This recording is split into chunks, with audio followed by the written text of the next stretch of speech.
हर गांव का दौरा किया है मैंने। 15 से ज्यादा गांव में कोई काम ही नहीं हुआ है। जहाँ पानी की टंकियां लगी वहाँ पानी नहीं आ रहा, जहाँ बोरिंग हो रही है वहाँ हैंडपंप नहीं है। क्या ये सब? रागिनी मैम, मैंने आपको पहले ही बताया था, ये अभिनव भदौरिया सिर्फ नाम के ठेके लेता है, काम वाम कुछ करता है नहीं वो। फिर भी पिछले ऑफिसर ने उसकी पेमेंट रिलीज करवा दी। नमस्कार मैडम। अभिनव भदौरिया, कम इन। क्या मैडम, आपसे मिलने के लिए आधे घंटे से बैठा हुआ वेट कर रहा हूँ, कमाल है। वैसे जनता भी आपको दिए हुए प्रोजेक्ट्स का फायदा उठाने का वेट ही कर रही है, लेकिन देखो मैडम, मैं जानता हूँ इस प्रोजेक्ट की आप इंचार्ज लगी हुई, लेकिन कुर्सी का एटीट्यूड मुझको मत दिखाना। अच्छा, देखो मैडम, मैं तुमसे इधर उधर की बात नहीं करूँगा, सीधी सीधी बात करूँगा। एक काम करता हूँ, तुम्हारी मिठाई को और मीठी कर देते हैं, या तुम बोलो कितना चाहिए। खड़ा हो, खड़ा हो, निकल यहाँ से। ये लो, मैं तो अपने पैरों पर खड़ा हो गया, लेकिन तुम अपनी सोचो, और हाँ, मुझे गिराने की कोशिश मत करना, वरना जो मिल रहा है ना वो भी नहीं मिलेगा।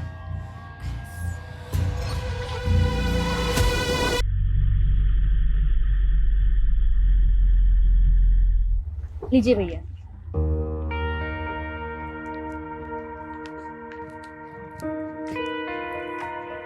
मम्मी शॉपिंग की है? हाँ, अंदर चलो दिखाती हूँ। बहू, आज फिर से फालतू खर्चा कराई? कमाती है तो इसका मतलब सब उड़ाती रहेगी? अरे माँ जी, सरकारी नौकरी है देवरानी की, अब ऊपर की कमाई ऐसे ही तो उड़ाएगी। बस करो भाभी, और कितने ताने मारोगी आप? खबरदार, जो बड़ी बहू को कुछ कहा तो। घर का सारा काम यही करती है, तू नहीं।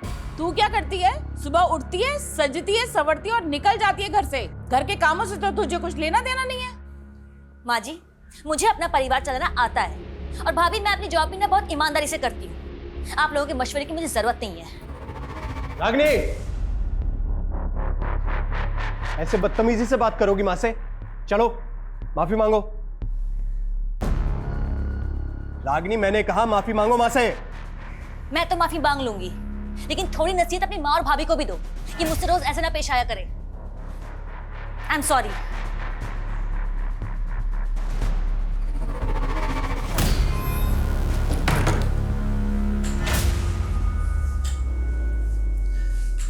रागिनी, मैंने तुम्हें बोला है ना, इनकी बातें एक कान से सुन के दूसरे कान से निकाल दिया करो।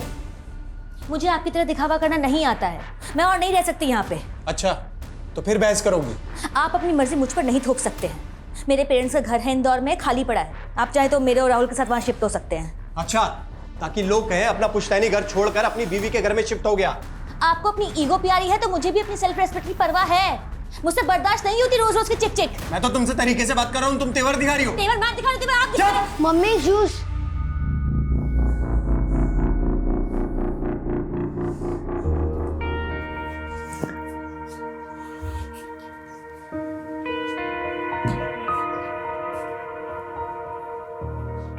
आप ऑफिस से थक के आई और सब आपके पीछे पड़ गए।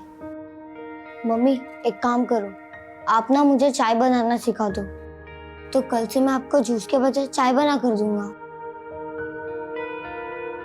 तुझे इन सब चीजों की चिंता करने की जरूरत नहीं है, तो अपनी पढ़ाई पे ध्यान दे। हाँ मम्मी, आपका ध्यान भी तो मुझे ही रखना है ना।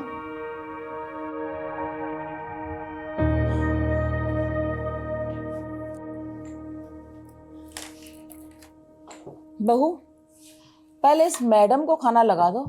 रसोई में काम तो उसे करना नहीं है, कम से कम खाना तो पहले खा ले। बस कीजिए माँ जी, और कितने ताने मारेंगी आप? हद होती है तानों की भी।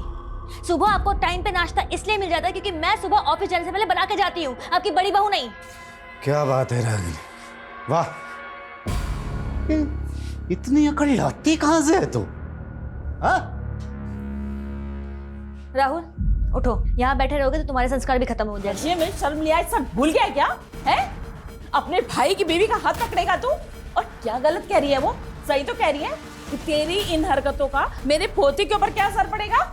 यही तो हमने कमी रह गई माँ, मैंने और सुधा ने तुम्हें पोता नहीं दिया ना, और इसीलिए हमारे पूजनीय स्वर्गीय पिताजी ने भी सारा काम धंधा रंजीत को दे दिया है। मेरा छोटा भाई है।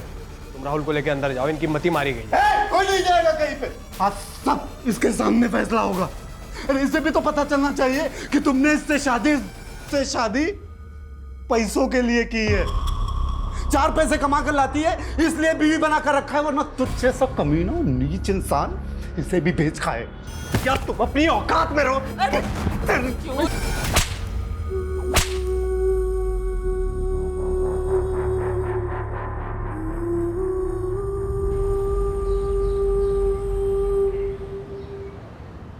Happy birthday to you. Happy birthday, dear sir.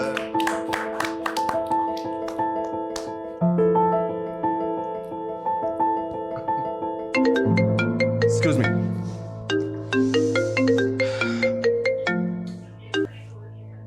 Hello, कौन? Happy birthday sir. Thank you so much, but I am sorry, मैंने आपको पहचाना नहीं। आपका वेल विशर बोल रहा हूँ, जल्दी ही आपको आपका बर्थडे गिफ्ट भी मिल जाएगा। पर आप हैं कौन? Hello hello,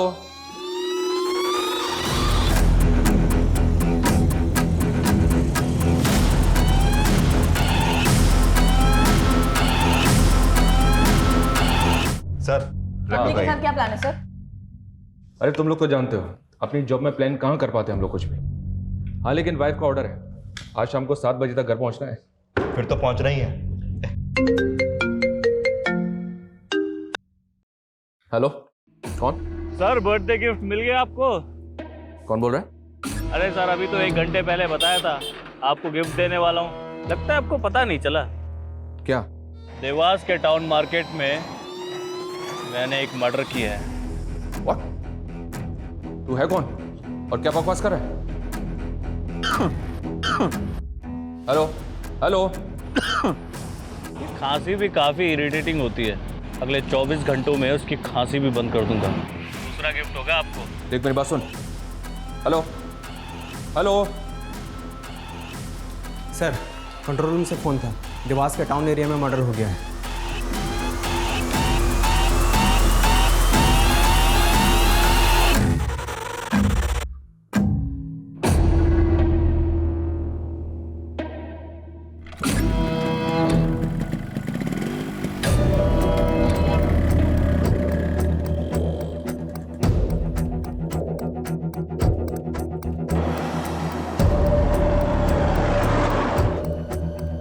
number you are trying to call is out of coverage area.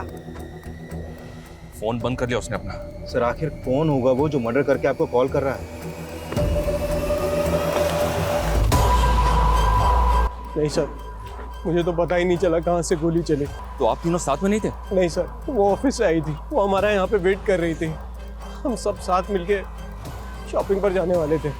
Ragini काम क्या करती है? सर वो एक गवर्नमेंट सर्वेंट थी, डीसीओपी ऑफिसर। सर यहाँ कई विटनेस का कहना है कि शूटर बाइक पे था और उसने हेलमेट पहना हुआ था। बाइक और हेलमेट रेड कलर का था और व्हाइट कलर की शर्ट पहनी हुई थी उसने। आसपास चेक करो कितने सीसीटीवी लगे, सबकी फुटेज निकलवाओ। Okay sir. सर इसने तो फेक नंबर प्लेट लगा रखी है बाइक पे, और जिस नंबर से इसने मुझे कॉल किया था वो नंबर भी फेक आईडी पे ऑब्टेन किया गया था। मेरे पर्सनल नंबर पे कॉल करके मुझे चैलेंज दे रहा था, बोल रहा था कि उसको पकड़ के दिखाओ। मतलब ये आपको पहले से जानता था? आपका पर्सनल नंबर इसके पास कैसे आया? I don't have any clue. लेकिन अजीब बात है, मेरा फ़ोन कॉल रिकॉर्डिंग मोड पे रहता है, मैंने इसकी रिकॉर्डिंग भी सुनी, लेकिन इसकी आवाज़ सुनने के बाद भी मुझे समझ में नहीं आ रहा कि होगा कौन।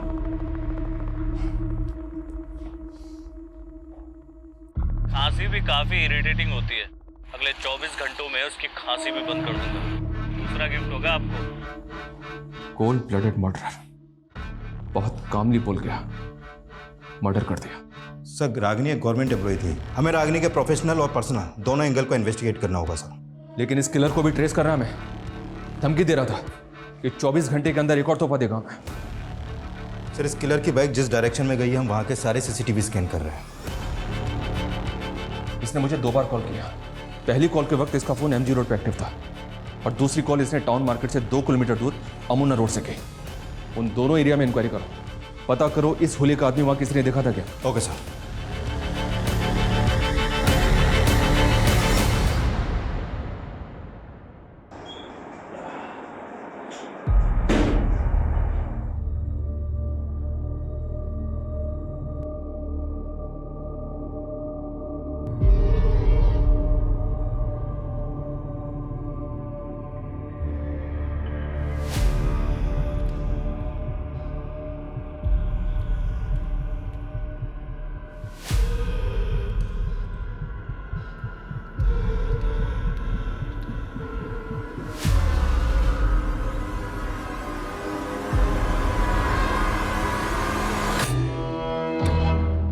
था वो। एक लाचार औरत ने किसी का क्या बिगाड़ा था जो उसको मार दिया? सरकारी नौकर थी वो, कहीं किसी गलत लोगों से झगड़ा तो नहीं मोल ले लिया था? सुधा, क्या फालतू की बात कर रहे हो तुम लोग? रंजीत, हिम्मत से काम ले तो। हाँ, आपको बहुत पड़ी है मेरी। रागनी की भी यहाँ किसी को नहीं पड़ी थी। अब सब उसके दुश्मन हैं। मेरे बच्चे से उसकी माँ छीन ली। रागिनी का मर्डर कल दिन में हुआ था, उस वक्त तो उन्हें ऑफिस में होना चाहिए था। सर यही बात तो मुझे भी अजीब लग रही है। वो कभी छुट्टी नहीं लेती थी, लेकिन अचानक से उनको एक फ़ोन आया और वो हाफ डे लेकर चली गई। हेलो रंजीत, मैं भी बिजी हूँ, बाद में बात करती हूँ। नो, मैं हाफ डे नहीं ले सकती हूँ। तुम्हें क्या लगता है किसने मारा होगा उसे? किसी पर शक तुम्हें? गारंटी के साथ तो नहीं कह सकता, लेकिन कॉन्ट्रैक्टर अभिनव भदौरिया है ना, उस पर इंक्वायरी बिठाई थी मैम ने। सर वो आदमी जितना घपलेबाज है ना, उससे ज़्यादा टेढ़ा है। देख सुन मेरी बात, रागनी ने जो रिपोर्ट मेरे खिलाफ बनाई है उसको गायब करके जला दे। वो रिपोर्ट डीएम तक नहीं पहुंचनी चाहिए, समझा? हाँ, एक मिनट रुक, मेरा एक फोन आ रहा है, मैं बाद में बात करता हूँ। हेलो, अभिनव भदौरिया? हाँ बोल रहा हूँ। निशांत कौशिक, देवास थाने आ जाओ, कुछ इंक्वायरी करनी है तुम्हारे साथ। कैसी इंक्वायरी? डीओसीपी रागिनी सोनकर के मर्डर के सिलसिले में। इंस्पेक्टर, मैं इस समय रजोड़ा में हूँ, देवास आते आते शाम हो जाएगी। कोई बात नहीं, शाम को 7 बजे तक आ जाओ, वेट कर रहा हूं तुम्हारा। ओके।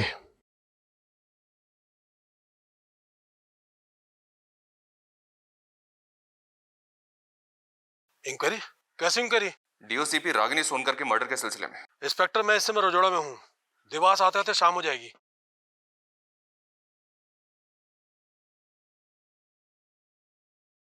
अरे सर, अभी तो 1 घंटे पहले बताया था। इंस्पेक्टर, मैं इस समय आपको गिफ्ट रजोड़ा देने में वाला हूँ, हूँ। लगता है देवास आपको आते पता आते नहीं शाम हो चला। जाएगी। नहीं सर, अभिनव भदौरिया की आवाज़ उस कॉलर से मैच नहीं हो रही। हाँ, लेकिन इसका स्ट्रांग मोटिव है रागिनी को मरवाने का, और यह भी तो हो सकता है कि वो कॉलर इसी के इशारे पे काम कर रहा हो।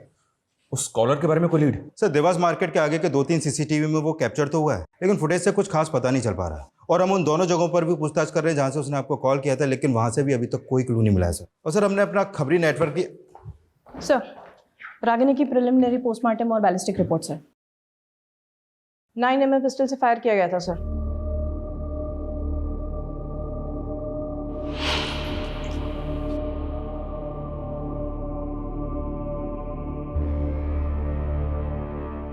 बेटा, मैंने दवाई खा ली है। मम्मा, जब मुझे फीवर होता है तब आप मुझे दवाई खिलाते हो, पट्टी लगाते हो, तो मैं कैसे फटाफट ठीक हो जाता हूँ। वैसे आप भी अभी जल्दी ठीक हो जाओगी।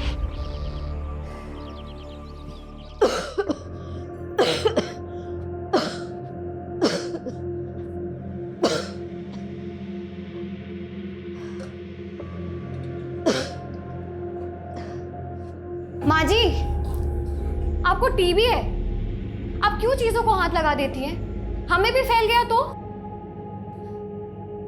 सुनिए अपनी बीवी की बात। तो अगर नहीं चाहती कि मैं घर के किसी चीज को हाथ लगाऊं, तो मेरे कमरे में पानी का मटका क्यों नहीं रख देती? अरे आपको तो हर बात बुरी लगेगी ना। आपको जो चाहिए आपको अंदर मिल जाएगा, बस आप अपने कमरे से बाहर मत निकलना।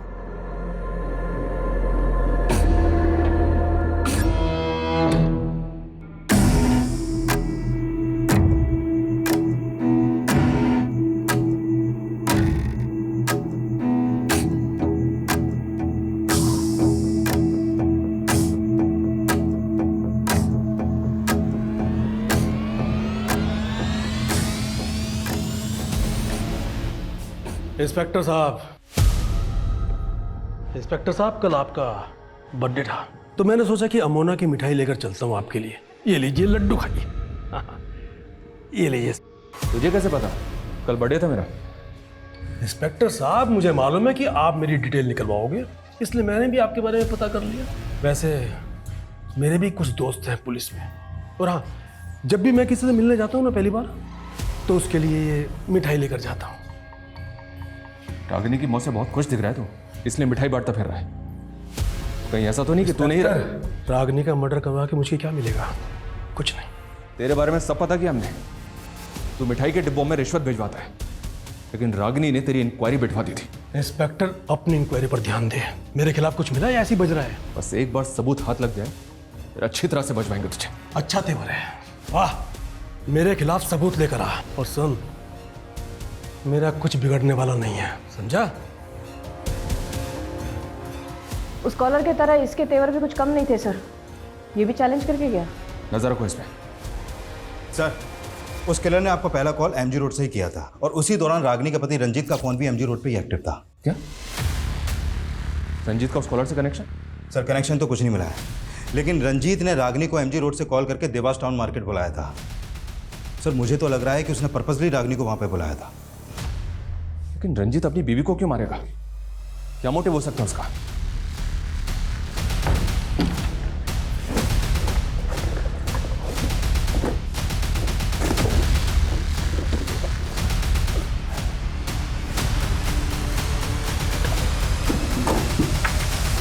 रागिनी, जब से तुम्हारे माँ बाप गुजरे हैं तब से तुम्हारा घर बंद ही तो पड़ा है। फालतू में किसी ने कब्जा वब्जा कर लिया तो पछताओगी। अरे अच्छा खासा बाहर मिला है, बेच बाच के खत्म करो ना। मैंने कितनी बार कहा है आपको कि मुझे वो घर नहीं बेचना है? मेरे पेरेंट्स की आखिरी निशानी है वो, और आप क्यों उस घर को बिकवाने पे तुले हुए हो? हाँ, जब देखो तब घर बेचना है, घर बेचना है, घर बेचना है। आज के बाद इस टॉपिक पे कोई बात नहीं होगी। पता नहीं क्या चल रहा है आपके मन में। जो मन में चल रहा था ना वो बता दिया। फालतू बोल के पारा मत चढ़ाओ मेरा। एक तो तुम जैसी लड़की से शादी की, जॉब करने दिया, ऊपर मेरे ही सर पे चढ़ोगी। माँ बिल्कुल ठीक बोलती है, तुम्हें ना जरूरत से ज्यादा छूट दे दी मैंने।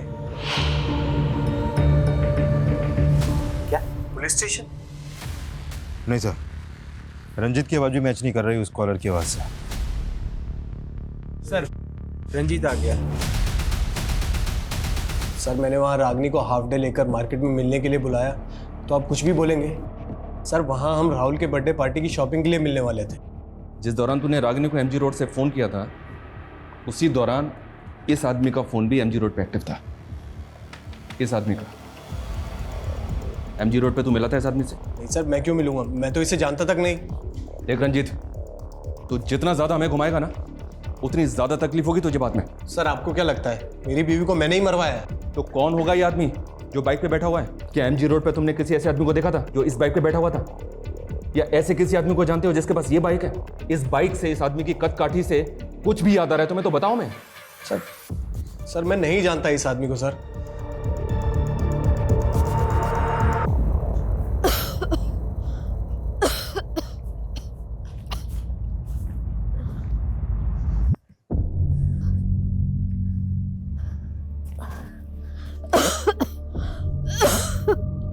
हे भगवान, मैं हार गई इस जीवन से। खुशी मेरे नसीब में नहीं तो कम से कम मुझे मौत ही दे दे। भले ही रंजीत की आवाज उस कॉलर से नहीं मिलती, लेकिन इत्तेफाक नहीं हो सकता कि जिस एरिया से उस कॉलर ने मुझे पहला कॉल किया था, उसी एरिया में रंजीत भी था। ये रंजीत घुमा रहा है मैं। सर, अगर रंजीत के मोटिव पे जाए तो उसकी पत्नी रागिनी एक रिच फैमिली से बिलोंग करती थी, माँ बाप की इकलौती बेटी थी, और उनके जाने के बाद इंदौर का घर रागिनी का होने वाला था, जो अब रागिनी के बाद रंजीत का हो जाएगा। हाँ, लेकिन हेलो, कौन? आपका एक और गिफ्ट तैयार है सर। अमोना के सिमर गांव में जो इच्छा पूर्ति पेड़ है ना, वहाँ एक और मर्डर कर दिया मैंने। देख, तू जो भी है, तू बचेगा नहीं मुझसे। अरे चिल्लाओ मत सर। एक तो आप सिर्फ चिल्ला सकते हो, मुझे पकड़ नहीं सकते। तरस आता है मुझे आपकी लाचारी पे। तेरे तो मैं काम डाउन सर। अगला मर्डर भी प्लान कर लिया है मैंने, लेकिन आप ना दिमाग पे ज़्यादा जोर मत दो। क्या है कि उससे बीपी हाई हो जाता है, और हाई बीपी से आंखें भी खराब हो सकती हैं, और मैं नहीं चाहता मेरी वजह से आपकी आंखों में चश्मा लगे। इसलिए चुपचाप अमोना जाइए और अपना तोहफा कबूल कीजिए। बाय। हेलो हेलो, अमोना जाना है हमें। उसने कहा कि अमोना के सिमोर गांव में उसने एक और मर्डर किया है। क्या? उसने अगला मर्डर भी प्लान कर लिया, ये भी बोला उसने। पता नहीं अब कौन कौन है जिसको वो टारगेट करने वाला है। ऐसे number 5, my favorite food. I am very foodie. I love to eat. My mother cooks very dishes for me. But my favourite is chole bhature. अरे छोले भटूरे तो हिंदी में होता है, अंग्रेजी में हिंदी क्यों घुसा रही है? माँ, छोले भटूरे को अंग्रेजी में भी छोले भटूरे ही बोलते हैं। अच्छा।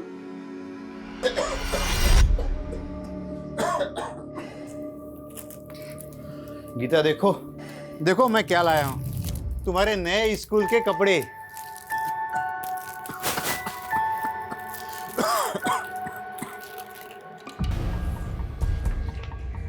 उसने पहला मर्डर किया एक बिजी मार्केट में और दूसरा मर्डर किया इस सुनसान जगह पे। यस सर, पहले विक्टिम को शूट किया गया। दोनों का कातिल एक है तो पॉसिबल है कि रागिनी और मंजू ये दोनों एक दूसरे को जानते हो। नहीं सर, हम किसी रागिनी को नहीं जानते और माँ ने भी कभी किसी रागिनी का जिक्र नहीं किया। इस आदमी को गौर से देखिए, हमें शक है कि इसी ने आपकी मदर को मारा है। इसका चेहरा तो नहीं दिख रहा है, लेकिन क्या आप किसी ऐसे आदमी को जानते हैं जो ऐसी बाइक चलाता हो, जो इसी कद का ठिका हो? नहीं सर, कुछ समझ नहीं आ रहा है इसमें। किसी पे शक, कोई दुश्मनी वगैरह कुछ भी? सर माँ की किसी से क्यों ही दुश्मनी होगी, वो तो एक बीमार औरत थी। इसीलिए हम उन्हें कहीं जाने भी नहीं देते थे। बस कभी कभी अपना मन बहलाने के लिए और माथा टेकने के लिए वो यहाँ आ जाती थी। ये अचानक क्या हो गया मोहन भाई साहब को? डॉक्टर बोल रहे हैं सीमेंट फैक्ट्री में काम करने की वजह से उन्हें बहुत बड़ी बीमारी हो गई। इलाज के लिए 5 लाख रुपए मांग रहे हैं अस्पताल वाले। तो सीमेंट के फैक्ट्री के मालिक से बोलो कि वो कोई मदद करे। बोला था, उसने तो 30,000 रुपए हाथ में पकड़ा दिए और अब तो कुछ सुनने को तैयार ही नहीं है। अब तुम ही मदद करो ना मेरी। अभी मेरी कहाँ औकात है लाखों तक। अब मैं यहाँ वहां से जुगाड़ करके 20-25 हजार की मदद कर सकता हूँ। सर, अब इस बार उसने वो कॉल अमोना के समोर गांव से ही किया था। देवास से अमोना तकरीबन 7 किलोमीटर ही दूर है, मतलब वो आसपास के ही किसी एरिया का होगा। हो सकता है, और हो सकता है कि इस बार भी वो फेक नंबर प्लेट वाली बाइक या फिर कोई दूसरा व्हीकल आया। सर, हम अमोना से देवास के बीच में जितने भी सिग्नल्स हैं वहाँ के सारे सीसीटीवी चेक कर रहे हैं। हाँ, लेकिन हमें ये कैसे समझ में आएगा कि उस किलर का अगला टारगेट कौन होगा, कौन से एरिया का होगा? उसने दोनों दफा औरतों को ही टारगेट किया है, एक तरफ रागिनी और दूसरी तरफ टीवी की पेशेंट, वो बुजुर्ग औरत। वो ऐसे ही लोगों को क्यों मार रहा है, क्या मोटिव है उसका? और सर, इधर मंजू और रागिनी का भी कोई कनेक्शन नहीं मिला अभी तक। रागिनी की फैमिली ने भी मंजू को आइडेंटिफाई नहीं किया। सर, कहीं कोई सीरियल किलर? नहीं विकास, ये सीरियल किलर तो बिल्कुल भी नहीं है। ये फोन करके मुझे चैलेंज दे रहा है, कोई तो मोटिव है इसका। सर, अभिनव भदौरिया का मंजू से कोई कनेक्शन नहीं निकला सर। ये कॉल डेटा रिकॉर्ड से किया, अभिनव की है। एक नंबर बार बार रिफ्लेक्ट कर रहा है सर। रागिनी के जेठ अर्जुन का नंबर है। काफी सारी बातें होती हैं इनके बीच।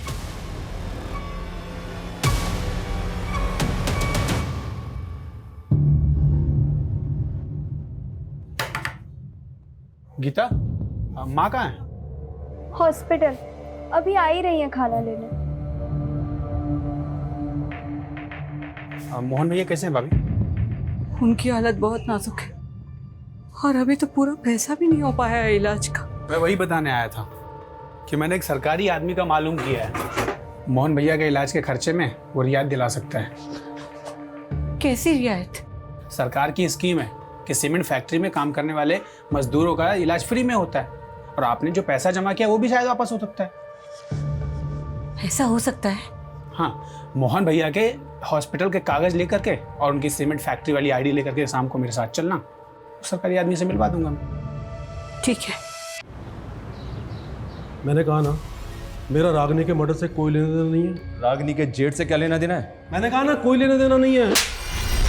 अब बस, अब अगर और ज्यादा कर दिखाई ना तब।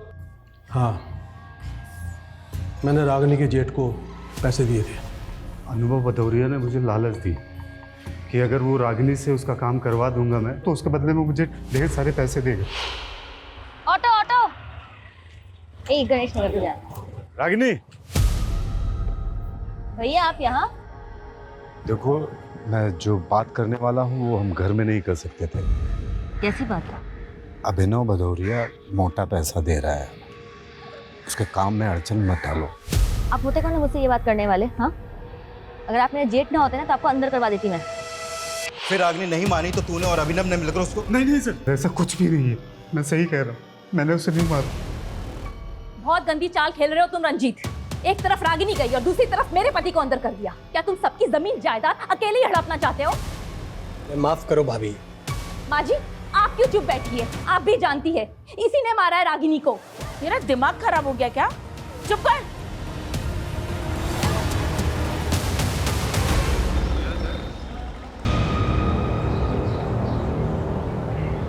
हाँ जी पंडित जी नमस्कार। पंडित जी अपने बेटे विक्रम की बरसी पर पूजा रखवाना चाहता हूँ, आपसे आके मिल सकता हूँ? जी जी नमस्कार।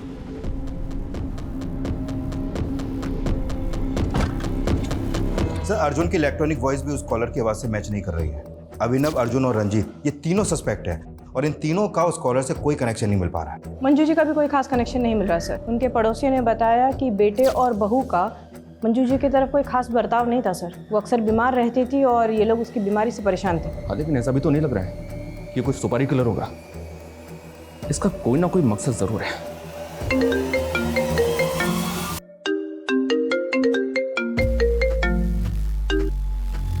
हेलो सर, कमलापुर के पंचायत भवन के पास एक तोहफा छोड़ा है आपके लिए। ए, देख मेरी बात सुन। कुछ रह गया है आपके पास दिखाने को? पकड़ तो पाई नहीं मुझे। चलिए एक काम करते हैं, मैं ही आ जाता हूँ देवास वापस। वहाँ एक गलती सुधारनी है मुझे। गलती? हाँ, पकड़ सको तो पकड़ लो। हेलो मैं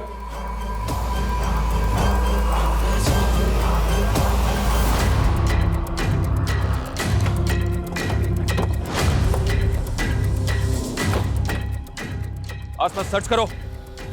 फिर यहाँ पे मर्डर हुआ है, लग नहीं रहा मुझे।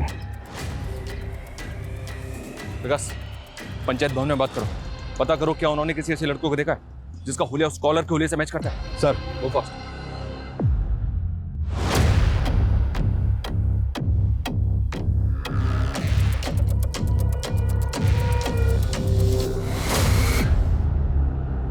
सर लाश यहाँ पड़ी है।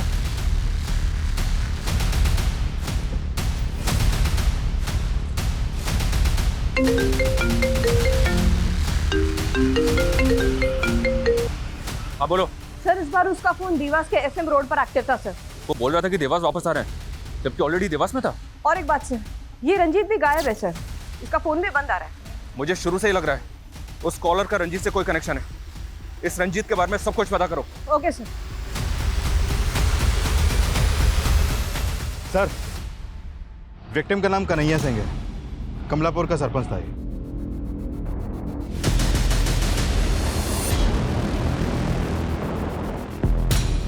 मैडम ये क्या कर रही हैं आप? हमें अपना काम करने दीजिए, और अगर आप रंजीत के बारे में कुछ भी जानती हैं तो मुझे अभी के अभी बताइए। मैडम हमने बोला ना हमें कुछ नहीं पता। मैडम जी एक मिनट, ये देखिए इतने सारे प्रॉपर्टी के पेपर हैं, सब में नाम अलग अलग हैं।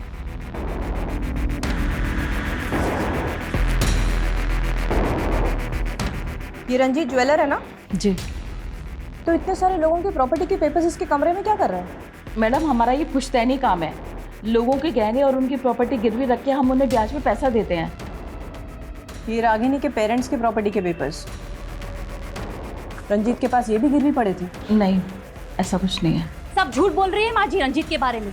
उसी ने मरवाया है रागिनी को और मेरे पति को फंसा दिया। मैडम जी आप रंजीत के बेटे राहुल से पूछो, वो आपको बताएगा कि कैसे रंजीत प्रॉपर्टी के लिए रागिनी से झगड़ता था।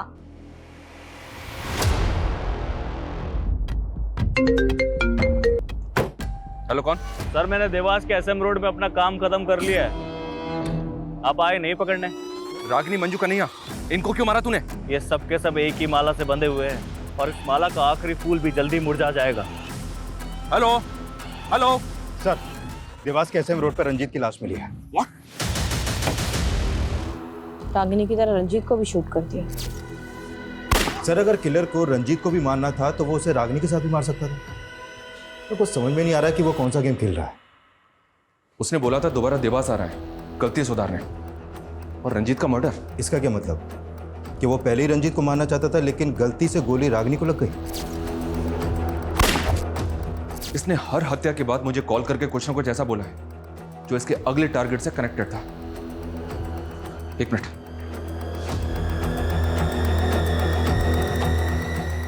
ये सुनो। खांसी भी काफी इरिटेटिंग होती है, और सेकंड विक्टिम मंजू थे, टीबी पेशेंट। उसके मर्डर के बाद उसने कहा अगला मर्डर भी प्लान कर लिया है मैंने, लेकिन आप ना दिमाग पे ज्यादा जोर मत दो। क्या है कि उससे बीपी हाई हो जाता है, और हाई बीपी से आंखें भी खराब हो सकती हैं, और मैं नहीं चाहता मेरी वजह से आपकी आंखों में चश्मा लगे।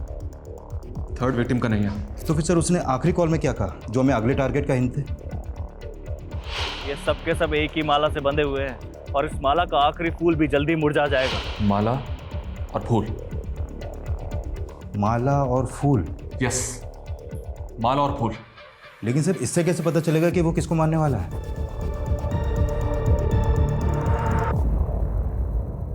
माँ, हाँ, मैंने भगवान से प्रे किया है, पापा जल्दी ठीक हो जाएंगे। हाँ। हेलो, हाँ डॉक्टर साहब, मैं खाना लेके आ ही रही हूँ अस्पताल। क्या? अरे क्या हुआ माँ? पापा ठीक है ना?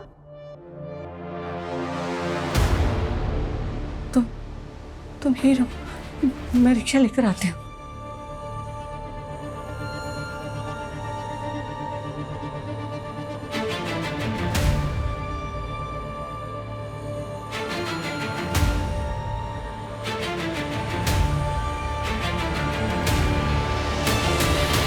सर किलर ने अभी तक हमें 5 बार कॉल किया और हर बार अलग अलग फेक आईडी का सिम यूज़ किया। लेकिन सर उसने जहाँ से भी कॉल किया है वहाँ पे कोई सीसीटीवी है ही नहीं, कोई क्लू नहीं मिल रहा उसको लोकेट करने के लिए। सर हमें तो ये भी नहीं मालूम कि वो अगला कॉल कहाँ से और किस नंबर से करेगा। देवास से अमोना, अमोना से कमलापुर और वापस देवास। वो इसी त्रिकोण में घूम रहा है। उसका अगला टारगेट भी इसी त्रिकोण के सराउंडिंग में होगा। इस त्रिकोण में पेट्रोलिंग बहुत टाइट होनी चाहिए विकास। और हाँ, मेरा फोन भी सर्विलेंस पे डालो। वो जैसे ही मुझे कॉल करेगा, कंट्रोल रूम उसकी लोकेशन को ट्रेस करके पेट्रोलिंग टीम को अलर्ट भेजेगी तुरंत। इस बार कैसे भी करके हमें इसको पकड़ना है। सर, मैं रंजीत का बैकग्राउंड चेक कर रही थी सर, तब मुझे एक कनेक्शन मिला मंजू के वाया। कैसा कनेक्शन? सर, रंजीत के घर में बहुत सारे प्रॉपर्टी के पेपर्स थे, जिसमें से ये प्रॉपर्टी का पेपर है मोहन कुमार के नाम का। मोहन कुमार ने अपना घर गिरवी रखा था रंजीत के पास सर। उसके बाद उसने धोखे से इस पर हड़प दिया सर। ये फोटो आइडेंटिफाई की है मंजू के बेटे के थ्रू, मोहन कुमार। सर, मोहन माँ का दूर का रिश्तेदार था और उसने माँ को मुसीबत के समय 2 लाख रुपए भी उधार दिए थे। लेकिन जब मोहन बीमार पड़ा तो माँ उसकी पत्नी पूनम की मदद नहीं कर पाई थी। पूनम, मैं बहुत शर्मिंदा हूँ। अभी मेरे पास सिर्फ 10,000 रुपये ही है, इससे ज़्यादा मैं कुछ नहीं कर सकती। फिर मालूम चला कि मोहन की डेथ हो गई है और उनका घर जो साहूकार के पास गिरवी था वो साहूकार ने हड़प लिया और उसकी पत्नी और उसकी बेटी को घर से निकाल दिया। दोनों बेघर हो गए थे सर। तो मोहन की बीवी और बेटी आजकल कहाँ है? सर, सुनने में आया था कि पूनम ने अपनी बेटी को किसी अनाथ आश्रम में डाल दिया था और उसके बाद वो वहाँ से कहीं चली गई थी। पता नहीं कहाँ होगी बेचारी।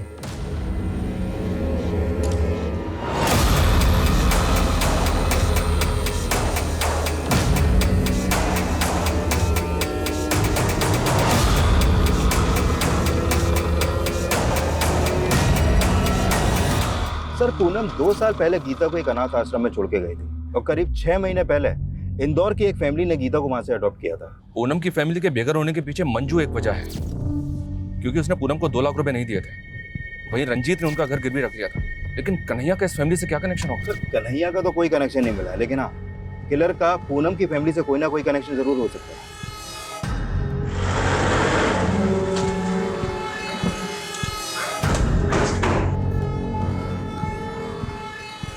क्या हो गया बेटा?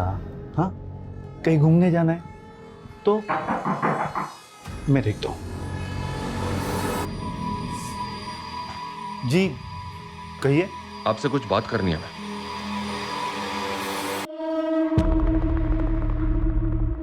सर, गीता हमारे साथ पिछले 6 महीने से रह रही है, लेकिन अभी तक अपनी माँ को नहीं भूल पाई है। गीता बेटा, तुम्हारी माँ ने तुम्हें अनाथाश्रम में छोड़ा था। क्या तुम्हें याद है उन्होंने जाने से पहले तुमसे क्या कहा था? कहाँ गई थी? सर, जब से वो आदमी यहाँ आके गया है ना, तब से ही कुछ ज्यादा ही सदमे में रहने लग गई है। कौन आदमी? गीता, क्यों मैं कौन हो तुम? क्या एक मिनट। क्या 1 मिनट? किसी के घर में घुस के आप? गीता, अरे बेटा तो ठीक है ना? कब से ढूंढता था मैं तुझे। आ चल चल। अरे ऐसे कैसे लेके जा सकते हो किसी को किसी के घर से? गीता उससे डर रही थी सर, इसीलिए हमने उसे घर से बाहर निकाल दिया। फिर बाद में गीता ने कहा कि वो उसका मामा लगता था। कौन मामा है? ये कहाँ रहता तुम्हारा मामा? मालूम नहीं, मामा गंदा है।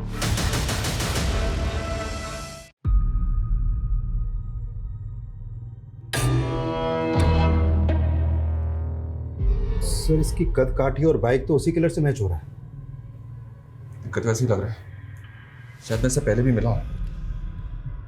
ये वही किलर है और इसका अगला टारगेट माला और फूल से कनेक्टेड है। माला और फूल? गीता बेटा, क्या तुम किसी ऐसे आदमी को जानती हो जो माला और फूल से कनेक्टेड है? माला वाले अंकल मेरे पापा के दोस्त हैं। कौन माला वाले अंकल?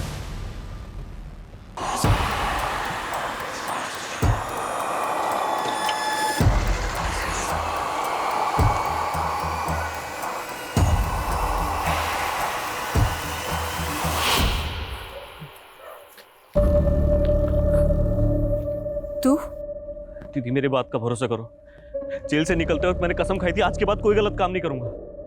तूने हमेशा हमें बदनामी ही दी है। तेरी वजह से बाबा का सर झुक गया, उन्होंने आत्महत्या कर ली और मैंने उसी समय से सोच लिया था कि तुझसे अभी कोई रिश्ता नहीं रखना मुझे।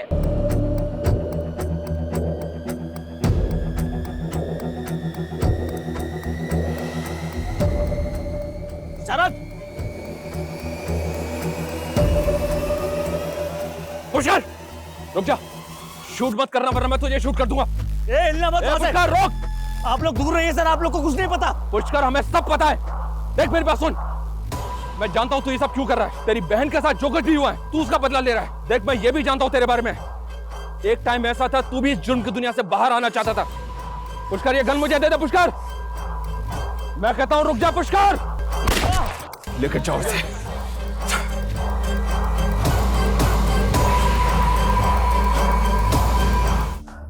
उठ। पुष्कर सिंह, बहुत तरक्की कर ली तूने। मर्डरर? सर पिछली बार जब आपने मुझे जेल में डाला था ना, मैंने कसम खाई थी आज के बाद कोई गलत काम नहीं करूंगा। पर जेल से बाहर निकलने के बाद मैं क्या देखता हूं, मेरी बहन के साथ इतनी नाइंसाफी। मेरे जीजा बीमार क्या हुए, उस बुढ़िया मंजू ने घर से 2 लाख रुपए मार लिया। उसके बाद उस रंजीत ने मेरे जीजू के मरने के बाद घर हड़प लिया। और शरद ने मेरी बहन की मजबूरी का फायदा उठाया उस कन्हैया के साथ। उससे भी जब उसका जी नहीं भरा तो उसने मेरी बहन को कहीं बेच दिया।